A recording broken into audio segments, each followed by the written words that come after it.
Hey, everybody, this is Walter Trout, and you are right here, and you are driving home with the blues.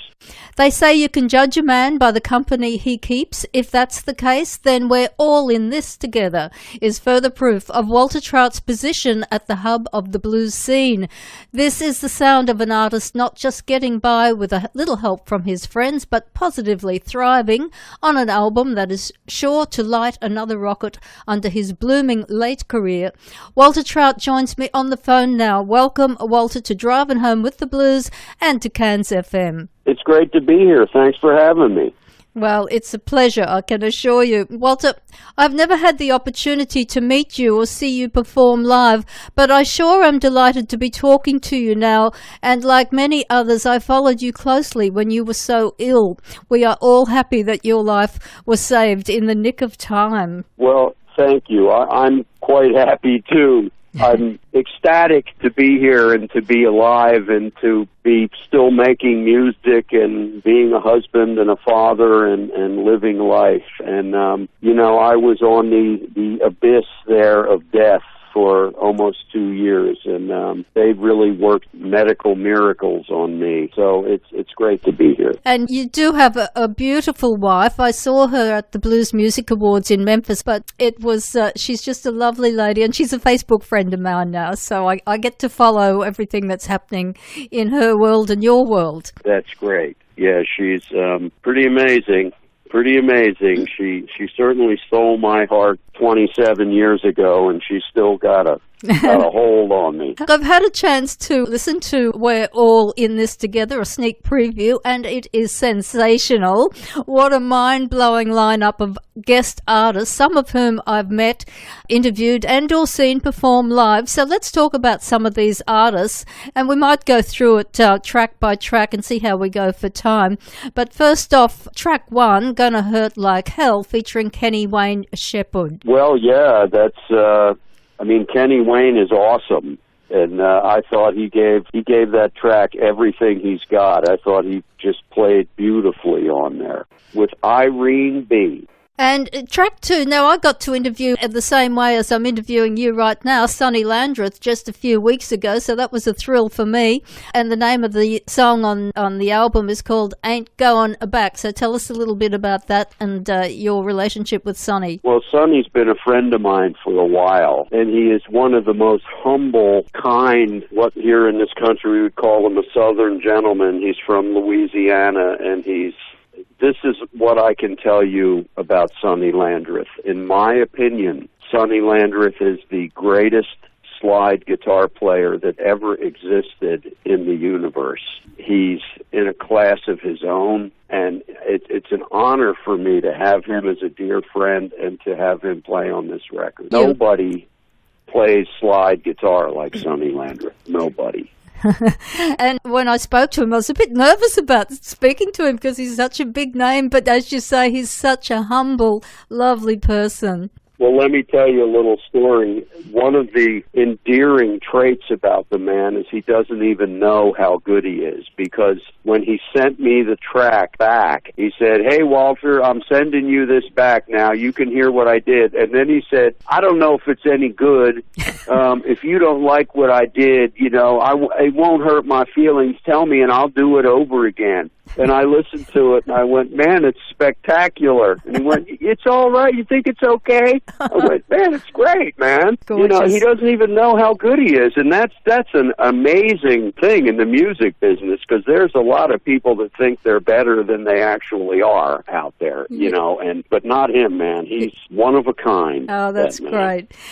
Now, Charlie Musselwhite, I went over to Chicago in 2013, and I had the privilege to go to the Born in Chicago documentary All-Star Concert, and Charlie Musselwhite was there along with Eric Burden, and the other names just escaped me off the top of my head, but I got to go backstage as well and sit with them and talk to them, so that was a thrill for me. But anyway, so Charlie Musselwhite features on track 3, The Other Side of the Pillow. Well, Charlie is an icon as far as I'm concerned. I mean, when I was in high school, I was out buying Charlie Musselwhite albums, So to have him on there is an honor for me, but I do have to say that Charlie and I have been good friends since I was in Canned Heat, which was, 1980. So I've known him for a long time, but he is an icon. Yes. He's one of the all-time greats. I do know. Actually, I got to see him perform again at one of the Byron Bay Blues festivals in 2014, actually, and I had briefly chatted to him, but I really loved his performance. Mike Zito, I got to see perform at the Big Blues Bender in Las Vegas last September. Oh, he is absolute dynamite. So he's on track 4, She Listens to the Blackbird Sing. Well, he's been a dear friend for a long time. In 1998, I appeared at a big club in St. Louis, I remember, and it was sponsored by the local radio station, and I got a CD in the mail, and it was from a kid, and he said, I'm a guitar player, and I'm wondering if I could have the honor of opening up for you at this club. And I listened to the CD, and I thought the kid was great, so I said, yeah, come on down and open up for me. And it was Mike Zito, and he was a teenager. Wow. And we've been friends ever since. And so we go way back, and we've been very, very close friends. And I actually just played on his album a song called Highway Mama. Oh, terrific. Check that out. It's pretty smoking, actually. Okay. Smoking I like.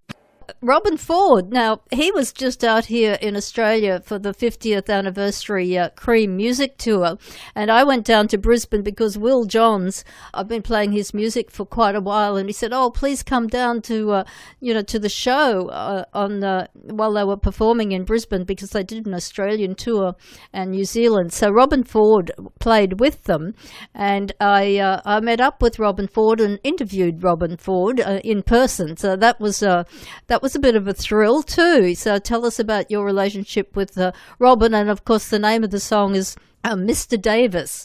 Well, Robin and I are members of a side project called the Supersonic Blues Machine, and that is drummer Kenny Aronoff, bass player Fabrizio Grazzi, guitar player Lance Lopez, and we both played on their first album, Robin and I, along with Warren Haynes and Billy Gibbons. Oh. And I've done live shows with the Supersonic Blues Machine. I've done 2 shows with them where the guitar players were Billy Gibbons, Robin Ford, me, Steve Lukather.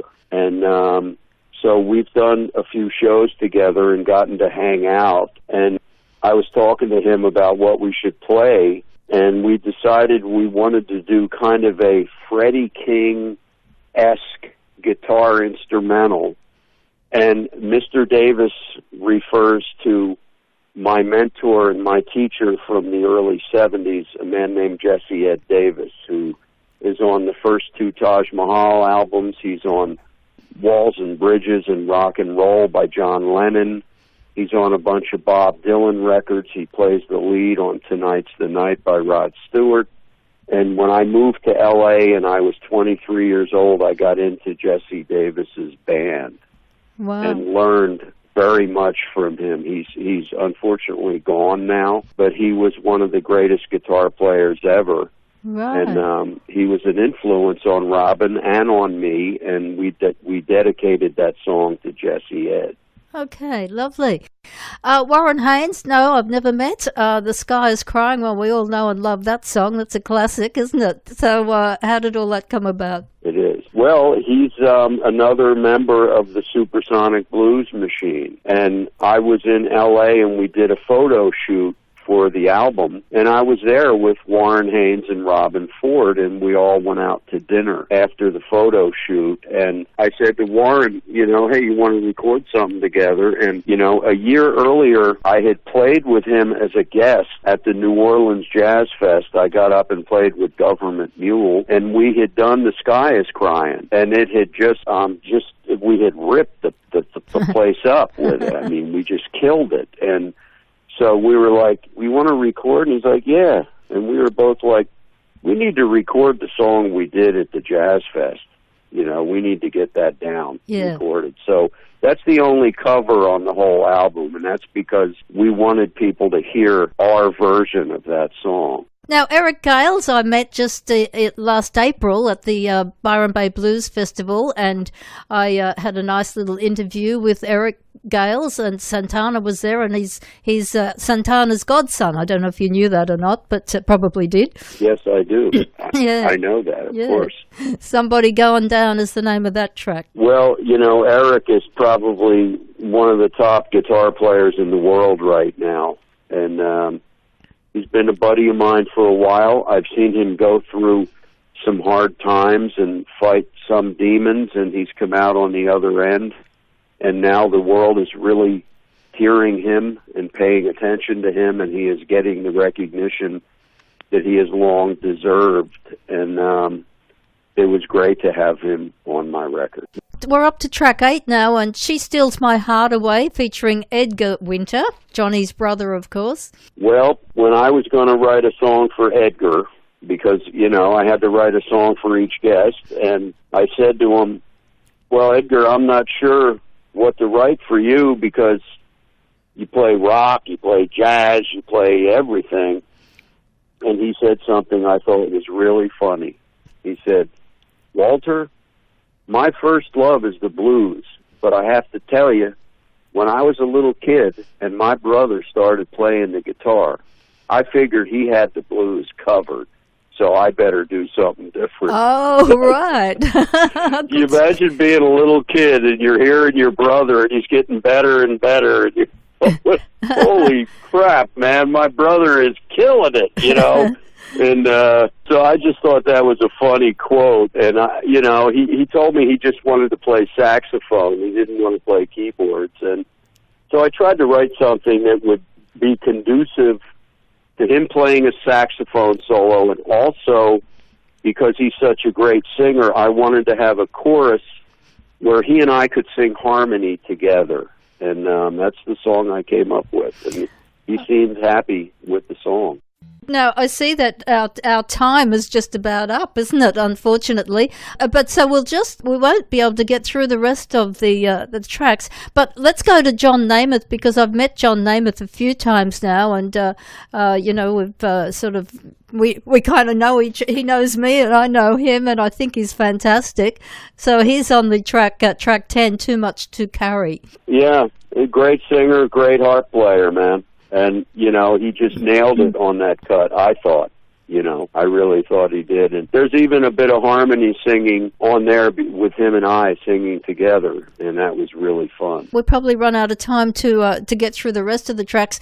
And thank you so much for your time. But it's kind of fun. It's kind of fun having the chance to talk about this record. I can tell you, I am just thrilled to talk to you for so many reasons, and I love what you do and glad you're alive.